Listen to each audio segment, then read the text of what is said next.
The Real Jonathan Smith Show here on Indies Sports Ticket, joined by Tony East, as I am every Wednesday at this time, as we continue to talk about a disappointing loss last night for the Pacers. I think that they're going to be fine going forward. Tony, how was the game last night? I know that you're in Boston, so how was it, and how are you feeling after a tough loss last night? Wild. It'll be pretty memorable for me. A lot had to go wrong for it to go that way, but the home crowd certainly loved how it ended. That's for sure. That makes sense. It was just rough. Like I've walked away from the game feeling pretty good about the Pacers going forward, just because they don't turn the basketball over the way that they did in game one. Like that isn't what happens. I'm pretty optimistic about the Pacers going forward. How do you feel about the rest of the series? Yeah, I agree with you on that specifically. Like they had I think it was 18 turnover game against the Knicks last round, and they beat themselves up for that. And they said, yeah, it's not going to happen again. And it didn't that round. They had 8 the next game, and then 12 in their epic game 7 where they didn't miss a shot. And in the postseason, that was at the time their only game with more than 14 turnovers, right? The whole playoffs, like they've done well to take care of the ball. And then last night happened, and they just threw it. I mean, dribbled it off their feet, threw it all over the gym, couldn't get it in bounds. Like it was horrible. So I think you're right there. And they mentioned after the game, I think every player said something to the effect of like, yeah, we're not going to turn it over that much again. So on that hand, I get it. Like they're not going to beat them. I don't think they'll beat themselves again in this series. That said, Boston shot 33% from 3. That's the worst a Pacers opponent has shot from 3 in the last 4 playoff games. They missed some free throws. They also had 14 turnovers and 15 fouls. Like they did get a pretty. The Celtics didn't play bad, but they did get a pretty Boston performance, and to not be able to capitalize on that because of their own mistakes and not because of just missing shots or something like that, I think that's pretty brutal. So even if they clean up the turnovers and the fouls, I still think they'll have, to take some steps forward, especially defensively, to overcome that. But I agree that in general, 9 or 10 possessions they gave away could go a long way. And they played well. Like when they actually got a shot up, they looked pretty good. They just got to get more of them up. Yeah, except for the first, 2.5 minutes where Boston started the game on a 12-0 run. Like that's there were just all these little weird spurts and things that happened during the game for Indiana. Whereas for Boston, yes, they missed some open shots that they usually make. But for the most part, I feel like what we saw from Boston in game 1 is what we're going to continue to see. This series is so interesting because it's I want to judge these defenses, but at the same time, it's these are the 2 best offenses in the league. The offensive talent on the floor at all times is really, really high. And so keeping that in mind, I was they gave up 133 points in overtime. I didn't think that they defended poorly. I thought Boston really targeted Halliburton early and throughout the game. I thought he held up pretty well defensively. What did you think of Halliburton's performance? Start on the defensive side of the ball because he's going to have to defend well for the Pacers to win this series, and then kind of move into the offensive side of things. Yeah, definitely targeted early, and I don't even know how to describe it. I don't know if they would necessarily went away from him necessarily. The Pacers just found ways to be better about it, but doing some quick math, I believe the Celtics took 16 shots with Halliburton as the primary defender last night, which is a ton for one player in one game. They made 9 of those, which is very good. And the reason that's noteworthy is he ended up on a lot of guys, right? He ended up with very similar time of possession defended on Drew Holiday and Derek White. And I think that's primarily because Pacers were switching. And the Celtics did a good job to keep going at him. But he also has spent a good amount of time on both Tatum and Brown, which, again, goes back to that switching that I noticed early. And the Celtics were going at him, putting him in actions early, especially, like you said, making him involved. And I guess he did all right. The reason they're picking on him is because they think he's a weak point. They're able to get good looks over him, and they did a good job with that. So I don't know how the Pacers need to, hide him. They can't. The Celtics have too much talent to do that. But, how can they make that more effective or more feasible for 48 minutes will be something they'll have to figure out because there's nowhere else to put him. I think Drew Holiday is literally the only option unless the Celtics suffer another injury in some way. I mean, I guess you could gamble that he goes on Al Horford, but that's too risky. Yeah, he did play well. Yeah, and then you have to figure out who Turner's guarding. So, he did play a good offensive game, right? Raining in the threes. He made some twos. His passing was great again. His first double-digit assist game in a while. Like, he obviously played very well. He was spectacular in the first half, in particular, to kind of get the Pacers back into it, set the tone, prove that he, has a huge role in this series. It's just it was tough with his defense too. They lost his minutes by 11 points, right? Like they couldn't quite keep up because of that. So I think he needs to be a little more effective on defense, and the Pacers need to at least find ways to have those minutes go better because he did show that even against a very good Celtics defense, he and the team can have success in the offensive end. Yeah, that was my biggest takeaway from the game. Once again, joined by Tony East of Locked On Pacers. Like the Pacers were fine scoring the basketball, which I kind of figured that they would be. Like when I look at Boston's personnel, they're a great on-ball defensive team. Like teams that try to break you down off the dribble, the Celtics are going to defend better against. Whereas the Pacers are like, that's fine. We're going to take one or two dribbles and we're going to move the basketball. And so, which is just a much tougher style to defend in general. So I thought offensively they were fine. I thought Halliburton settled for some threes, especially in the second half. Like he hit several in the first half. Like, what'd you kind of think? Like, especially in the third quarter. Like, I track Halliburton's paint touches throughout the game because I think he's just better, and the Pacers' offense is better when he gets into the lane. And for me, like, there was a big drop off from the first half to the second half in his paint touches. Did you notice that at all? Yeah, that's what he says a lot is like we always talk about his shot attempts, and he always says, no, it's not about that. Like when I'm playing aggressive, to use his own words, or playing the way I think is right, it's because I'm getting into the paint, getting paint touches with 2 feet, and then I can either score, spray from there, whatever. And early in the game, he like really early, like the first 3-4 minutes, he wasn't doing that very well, and then he started to do it and was like getting the mid-rangers to go, and that kind of changed the Pacers' fortunes and got their offense rolling before everyone else got involved. And then the second half, some of this is the Celtics and some of it's him. Like that didn't happen as much to me.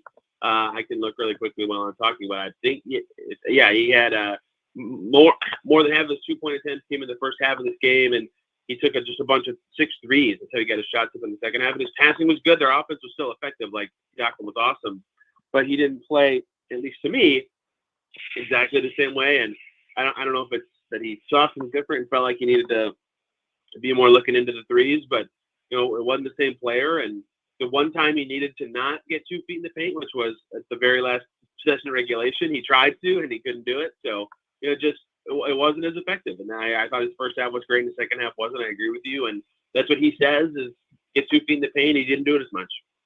Once again, joined by Tony East of Locked On Pacers. Yeah, I don't know. He's such a good 3-point shooter. It's hard to tell him to not take those shots. But at the same time, like, I don't know. To me, Indy feels really similar to Denver in terms of like Denver's at their best when Jokic scores like 24 points and has like 12 assists, and the Pacers are better when Halliburton scores like 24 points and has 12 assists as opposed to him scoring like 35. I like it when he gets downhill more.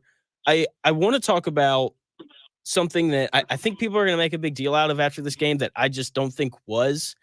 The Celtics took 20 more free throws than the Pacers did last night. I didn't feel like the officiating was that bad. I thought a lot of the, like, if you go back and you break down the shots, 28% of the Celtics shots came at the rim, 27% of the Pacers shots came at the rim, but a lot of those shots for the Pacers were like in transition. I thought in the half court, they took more jump shots. I didn't think that the officiating was that bad. What did you think? Yeah, it was strange, like looking at the free throw numbers specifically. 30-10 is the number that everybody's going to point at because the foul discrepancy wasn't as wide. It was 23-15, which says 2 things to me. One, that the Pacers committed a lot more shooting fouls, which is true watching the game. Yeah. And 2, that they were just in the bonus more, the Celtics were, because there are more fouls. So that's going to lead to the free throw discrepancy. I like the Knicks game 1. Obviously, everybody noticed how awful that was, right? Like that became the story from that game. Like I never felt in this game like, oh, they're getting hosed or like they're missing calls. Like that was so brutal. There are a couple things here and there, but that happens every game, right? So I'm like you. I didn't walk away from this game going, oh, this is such a big story. Even though like they felt like there were times their jerseys were held or there were like the Tatum free throw late in the game. I think they believe it was clearly on the floor instead of a shooting foul. I get those quibbles from them specifically, but I, like you, throughout the flow of the game was like, yeah, this feels fine to me, and it just ended up with the numbers it did. I think the second half free throw discrepancy was 15-1, which is something the Pacers probably don't feel very good about. Like that's huge, and the Celtics made 24 of those. So I'm sure it'll be a story going forward, but certainly not not something I noticed compared to other games where officiating has been, let's say, a topic in the playoffs. Yeah, I completely agree with you on that. I think one of the more interesting things about game one, like they call game one like the feel out game. And I think both teams are walking away feeling like they've identified some advantages. Like for the Pacers, like I think they're gonna attack Al Horford a lot more. That's kind of what they did in the fourth quarter, and they had a lot of success.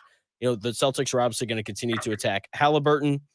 All in all, though, like I think the Pacers have a really good chance of winning game two. What do you kind of think their chances are going forward in terms of winning the series? Yeah, it's been really interesting, right? Pacers haven't won a game one yet in the playoffs, so this is certainly not doom and gloom for them. Although obviously it hurts when they had such a good chance to win, similar to game one against New York. The thing is, game one of the entire playoffs against the Bucks, if you want to call these all feel-out games, like they were awful. That was probably their second worst performance of the entire playoffs so far that night, and the whole story about how can they play better, what can Halliburton do better, and then they won game two. And then in the second round, the first game happened, and they were tied in the last minute and feel like they got hosed. But all the discussion was about Halliburton being better and all this stuff he's got to do to get, be aggressive. And after this one, they lost, obviously, but no discussion about a particular player doing something so wrong or anything like that. Like, they played a way that makes sense and, like, can lead to wins. Like, it was by far, to me, their best in total game one performance. They had 38 assists, right? They moved the ball really well. They had moments of good defense, like they erased 2 12-0 deficits like that. Their bench was good at times. Every star player had a long stretch of success in this game for the Pacers. Like, a lot of stuff is like, yeah, we can do that again. Nothing was so fluky with their shooting percentages anyway. So, like we said at the top, if they just clean up the turnovers, they probably feel really good about it. Like, it was their best, air quotes, feel out game of the playoffs so far, and they had a shot. They couldn't take advantage, and that's on them, and they all admitted it. Everybody tried to take the blame for the final minute in OT, which is respectable, but yeah. There were a lot of things that went wrong for it to end that way. But to your point, I think that if you're going to call game one that, and I think there is something to that, especially for a Pacers team that's good at adjusting, this was their best start to a series of the postseason to me in terms of just total team performance. No obvious, like, this was so bad, what were they thinking going into the game kind of stuff. Yeah, once again joined by Tony East of Locked On Pacers. Let's talk about that final minute, because that's what people are really talking about. Let's work backwards. So one of the things that I hate on just Twitter or anything in general is when people play the result, especially when teams do or don't foul up 3 late. Like, if Jaylen Brown had missed the shot last night, we would have gotten a whole bunch of tweets on that's why you do not foul up 3 late. But since he made it, everyone's like, that's why you foul up 3 late. I thought Siakam made the right play. Legler for ESPN, he covers basketball better than anyone not named Tony East or Jonthan Smith. And I thought what he said was really interesting. Like, when you teach guys to foul up 3 late, you teach them to do it when they're dribbling because, like, their hand is moving down. Jaylen Brown never took a dribble. He caught the ball, and it looked like he was going to shoot it immediately. I thought Siakam did the right thing by not fouling there. What did you think of that crazy shot? Yeah, I agree with you. Like, it's so hard because if you just look at the results of the play, the moment is everyone says, "Oh, I should have fouled during the pump fake." Like, he doesn't know he's pump faking. That's the whole point, right? Like, like Legler said, like, he's not dribbling, and you don't want to do it. And let's pretend he does foul him at that pump fake moment, and then he does shoot it, and then it's a 3-shot foul. And, like, the chances Jaylen Brown makes 3 free throws in a row, given his career percentage, is probably higher than the chance he makes the 3 he actually made. It's pretty close. Yeah, I ran the math last night. So, like, then if that happens, everyone's saying, "Oh, why did he foul? What was he thinking? That's so stupid. What a low IQ player." You're like, it's just all based on the result of the play. And Jaylen Brown made a ridiculous shot. It's like, yeah, he had a split second where he pump faked and he could have fouled. He didn't know he was pump faking. Like, I'm not putting that on him. I'm putting that on Jaylen Brown for making a hell of a play. So I'm with you and Legler and everybody who said that in the last, whatever. I can't even do math, 12, 13 hours since the game ended. The real sin of that play to me is they didn't switch, right? They were trying to have Siakam chase Brown around that screen, and he actually got over it pretty well, and then Derek White did a little, I don't even know what to call it, shimmy backwards to get in the way, and Siakam couldn't get over it anymore. And so if they switched, TJ McConnell just chases Jaylen Brown over the corner. He's probably on him faster, but then it's a much more open shot for Brown if he doesn't get there faster because of the height difference between Siakam and McConnell. So I get why they didn't want to do that. But obviously, and I'm obviously talking results based too, but had they switched, I think they would have had an actual chance to foul right on the catch versus what actually happened. So that's where I think that went wrong. But I'm not going to blame Siakam or the approach to that play. I think what they did all makes sense. Yeah, I'm completely with you. I thought that they were going to switch, but obviously they didn't. And that was, like, in my opinion, like, Jaylen Brown just showed why they're paying him, $60 million a year. That's really all that happened, because that shot, he's like behind the backboard, fading away. Siakam's right up on him. He just hit a great shot, and that's just what happens sometimes. I want to move to the inbound play. I was sitting at home. I was like, please call a timeout, because it just didn't look good from the jump. What was your reaction sitting in the stadium? Were you asking for them to call a timeout? Like, kind of walk me through your opinion on that play. Yeah, I don't know the rules apparently, because I didn't know they could advance it after that foul, which they could have. It's funny when you watch it from the broadcast overhead view. Like, if Nembhard just throws it a little more towards the baseline, I think they get it in. Like, that's kind of what made it tricky, is it got close enough to Siakam that Brown could get his hand on it, and that's what made it all bobbled and go out of bounds. So, yes, a timeout if they could have advanced it and had more space to throw the pass, or just less space for the Celtics to, get it out of bounds and immediately run that play. Yeah, of course, that's better. But I didn't know that, so I can't critique it myself in the moment. I think the pass was just not quite good enough, and among many turnovers late, that one was killing. They so many things had to go wrong, and that play was just another one. It was just brutal. It was. Last question for you. Once again, joined by Tony East of Locked On Pacers. I thought that the biggest play of the game, or the biggest miscue late, was the Halliburton turnover with 27 seconds left. It's like they have a chance to go in and score and go up by 2 possessions there, and they didn't. I thought that was the play. I feel like, people are going to talk about the inbound and the 3, I think, more than anything else. But for me, like, that was the play that kind of set up the rest of the dominoes to fall in favor of Boston. Like, I wasn't there. It looked like he just dribbled it off his foot. What was your reaction to that play? Because I couldn't believe it. I was like, Halliburton never does that.